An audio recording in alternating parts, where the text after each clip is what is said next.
네, 여러분 안녕하세요. 안스타입니다. 제가 이 채널에서 커피에 있어서 센서리가 되게 중요하다는 거를 여러분들께 되게 자주 말씀을 드렸어요. 오늘은 센서리를 어떻게 연습하면 더 효율적일지에 대해서 여러분들께 이야기를 드리려고 해요. 여러분들 학원에 다니신 적이 있거나 커피를 배우신 적이 있는 분들은 아마 커피 학원에서 흔히 볼 수 있는 광경 중에 하나가 추출한 커피를 선생님이라든지 학원의 원장님이라든지 이렇게 가져다 주면서 이 커피가 맛있어요? 맛없어요? 라고 물어보시는 거를 많이 보셨을 거예요. 근데 그게 왜 그러냐면 좋은 커피를 구별하지 못하면 권위가 있어 보이는 사람의 결정에 따라가기가 쉽거든요. 핸드드립 할 때 우리 선생님은 린싱을 해야 된다고 했는데 종이 필터에 먼저 물이 닿으면 종이 맛이 난다고 했는데 등등 커피는 이런 여러 가지 논란이 있어요. 좋은 커피가 어떤 커피인지를 구별을 잘 하지 못하면은 너무 그냥 변수 자체에만 의존을 하게 되거든요. 좋은 방법인지 나쁜 방법인지는 그냥 먹어보면 알거든요. 먹어보고 괜찮으면 이 방법을 써도 되는 거고, 먹어봤는데 맛이 이상하면 그냥 그 방법을 쓰지 않으면 돼요. 근데 우리는 맛있는 커피를 구분하는 능력이 없다라고 생각을 하기 때문에 그냥 이런 전문가가 정해준 이런 변수들에 의존하는 경우들이 굉장히 많고, 마치 정답처럼 정해져 있는 변수들은 오해를 낳고 또 그런 변수들을 지키지 않는 사람들을 비난하기도 더 쉬워지죠. 오히려 그 변수들에 갇혀서 다양한 생각들을 하지 못하게 돼요. 제가 생각하고 정의하는 맛있는 커피는 긍정적인 향미들의 스펙트럼이 넓은 커피들이에요. 다양하지만 부정적인 뉘앙스들을 가지고 있으면 안 되겠죠. 그래서 오늘은 여러분들께 좋은 커피를 구별할 수 있는 방법에 대해서 알려드릴게요. 일단은 많이 먹어봐라예요. 너무 당연한 거 아니야? 이렇게 말씀하실 수도 있는데, 전문가가 아니라 이제 막 커피를 시작하시는 분들이 나는 커피 맛을 구별할 수 없어 라고 생각하시는 가장 큰 이유가 뭐냐면 그냥 많이 안 먹어봤기 때문이에요. 이게 김치찌개로 예를 들게요. 한국 사람이 누구나 김치찌개를 먹으면 객관적으로 어떤 김치찌개가 맛있는지 바로 판단을 할 수가 있잖아요. 어느 식당에 가든지 그 식당의 김치찌개가 맛있는지 맛없는지 내가 주관적으로 결정을 할 수가 있단 말이에요. 또 그게 어느 정도 객관성을 띠고 있고요. 근데 여러분들이 이렇게 바로 김치찌개를 평가할 수 있는 이유는 김치찌개를 되게 많이 먹어봤기 때문에 이 다른 환경에 먹은 김치찌개가 내가 생각하고 있는 평균적인 김치찌개의 맛보다 맛있는지 맛없는지 바로 판단할 수 있는 데이터가 머릿속에 있기 때문이에요. 반대로 말해서 여러분들이 커피의 맛을 바로 평가할 수 없는 이유는 여러분들 머릿속에 쌓인 커피 맛에 대한 데이터가 아직 많지 않기 때문에 그래요. 이 정도 맛이 좋은 커피인지 아니면 이 정도 맛이 안 좋은 커피인지를 객관적인 기준이 없기 때문에 판단을 내릴 수가 없죠. 근데 전문가들이 빨리 이 커피가 좋은 커피인지 나쁜 커피인지를 판단할 수 있는 이유는 이 커피가 객관적으로 이 환경에서 먹을 수 있는 커피 중에 맛있다라는 거를 바로 알 수 있기 때문에 자신 있게 이야기를 할 수 있는 거거든요. 자, 그러면 커피를 어떻게 많이 마셔야 되냐? 물론 이제 다양한 카페들을 다니시면서 커피 맛을 보시는 거, 그리고 다양한 커피 원두들을 구매해서 집에서 내려 드시는 것도 좋은 방법이지만 퍼블릭 커핑이라는 게 있어요. 정말 많은 커피 업체들, 그리고 생두 업체들, 로스팅 업체들에서 퍼블릭 커핑을 많이 진행을 했거든요. 이 퍼블릭 커핑 행사에 가시면 정말 다양한 커피들을 맛보실 수 있으세요. 비용을 내고 퍼블릭 커핑을 할 수 있는 곳이 있고 아니면 무료로 개최하는 곳들도 많거든요. 그래서 내가 정말 좋은 커피를 구별하기 위해서 이 커피에 관련된 데이터들을 많이 쌓고 싶다 하시는 분들은 이 퍼블릭 커핑을 찾아서 열심히 다니시는 것도 좋은 방법이에요. 이 커핑을 할 때는 반드시 가격을 확인하고 가격과 커피의 향미들을 매칭시키는 연습을 계속 하셔야 돼요. 이 정도 향미의 스펙트럼을 갖고 있는 커피는 한 요 정도 가격이네. 이게 자꾸 커피를 마시면서 그냥 커피 자체만 평가하지 마시고 이 커피의 가격과 매칭을 시키셔야 돼요. 그래야 가성비가 좋은 커피를 선택할 수 있는 연습을 할 수 있게 돼요. 당연히 맛있는 커피는 비싸겠죠. 그리고 독특한 커피들은 또 비쌀 거예요. 결국에는 여러분들이 궁극적으로 추구해야 될 거는 저렴한데 맛있는 커피를 선택하는 것이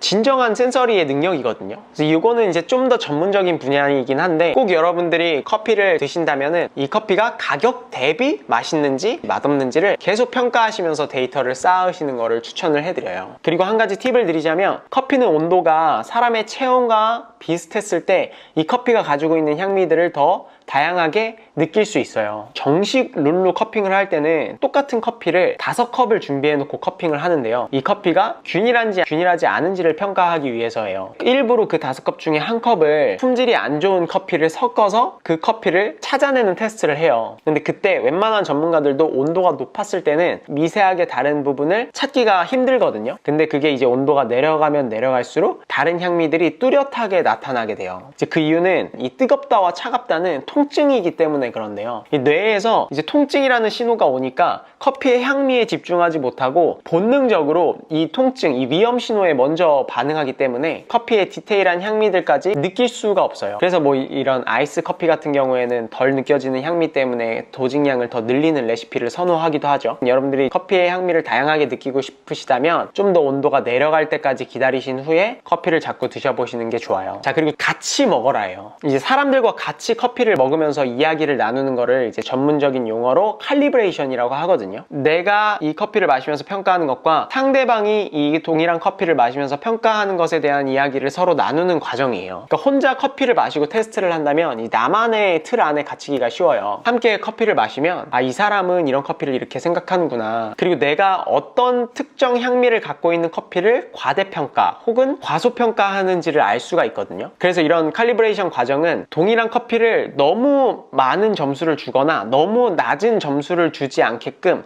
이 점수를 맞춰가는 과정이나 다름없어요. 너는 이 커피에 대해서 어떻게 느꼈어? 나는 이 커피에 대해서 이렇게 느꼈는데 근데 이 전문가는 이 커피에 대해서 어떻게 느끼지? 어떻게 평가하지? 이런 것들을 많이 들어보고 함께 공유하는 게 되게 많은 도움이 돼요. 저는 이게 커피를 판매하는 사람 입장에서도 되게 좋다고 생각을 하거든요. 제 기준에 커피를 판매하는 사람들이 센서리를 잘한다는 기준은 이 커피가 내 고객이 먹었을 때 어떻게 느낄 수 있는가에 대한 대략적인 범위를 알고 있는 거예요. 그러니까 내가 이 추출이 조금 틀어져서 커피 맛이 이렇게 바뀌었는데 이게 고객이 느꼈을 때 바뀌었다라고 생각할 정도로 큰 차이일까? 이 선을 아는 것. 이게 저는 커피를 판매하는 사람의 입장에서 센서리를 잘하는 거라고 생각을 하거든요. 그렇게 되면은 내가 판매하는 커피에 되게 자신감도 갖게 되고 그리고 쓸데없는 변수들에 대해서 집착하지 않게 돼요. 그래서 여러분들 커피를 집에서 취미로 하시는 분들도 이런 퍼블릭 커핑을 자주자주 나가셔서 다른 사람들과 또는 전문가들과 커피를 오랫동안 한 분들과 혹은 커피를 처음 하는 분들과 같이 커피를 마시면서 이 커피에 대해 이야기를 나누는 것도 되게 중요해요. 그리고 기준점을 잡아라예요. 일단 제가 여러분들께 추천해드리는 이 기준점을 잡는 거는 제일 평범한 커피에 대한 기준점을 잡는 거예요. 저는 이 브라질 커머셜 등급의 커피로 기준점을 잡는 거를 되게 추천을 많이 해드리거든요. 이 브라질 커머셜 등급의 커피가 사람들이 아, 커피다 라고 생각하는 향미의 기준들을 가지고 있어요. 왜 그러냐면 이 브라질 커머셜 등급의 커피가 전 세계적으로 생산량이 가장 많기 때문이고 정말 많은 대부분의 사람들이 먹는 커피에 포함되어 있을 확률이 크기 때문에 많은 사람들의 커피에 대한 기준을 잡고 있는 게 이 브라질 커머셜 등급의 커피예요. 그래서 이 평범한 커피들을 자꾸 먹어봐야 이것보다 좋은 커피들 그리고 이것보다 나쁜 커피들을 빨리빨리 구별해내실 수 있으시거든요. 향을 색으로 기억하라예요.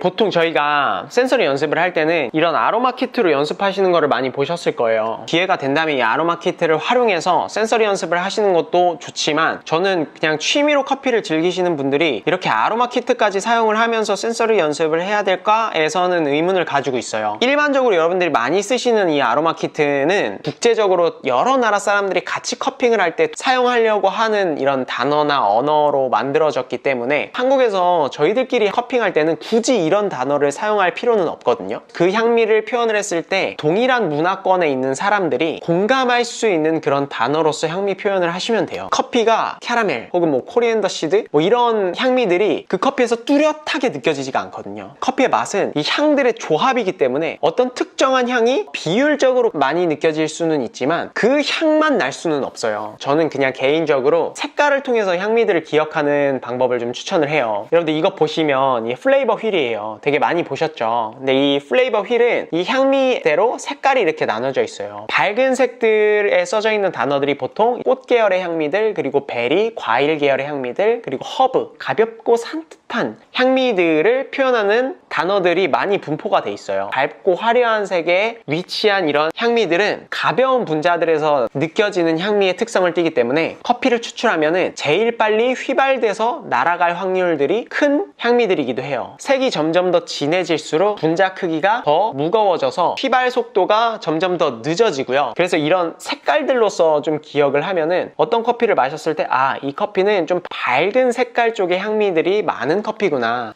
이 커피는 좀 더 어두운 색깔의 계열의 향미들이 있는 커피네. 이런 식으로 색으로 기억하시면 기억하시기가 쉬우실 거예요. 그리고 이제 로스팅에 따라서도 보통 로스팅이 라이트 로스팅 된 커피는 좀 더 밝은 계열의 색깔들의 향미들을 더 많이 표현을 하고요. 그리고 로스팅 색깔이 진해지면 진해질수록 어두운 계열들의 향미를 많이 표현을 하게 되죠. 자, 그럼 저는 여기까지고요. 저는 다음에 또 다른 유익한 커피에 관련된 컨텐츠를 가지고 여러분들을 찾아뵙도록 하겠습니다. 감사합니다.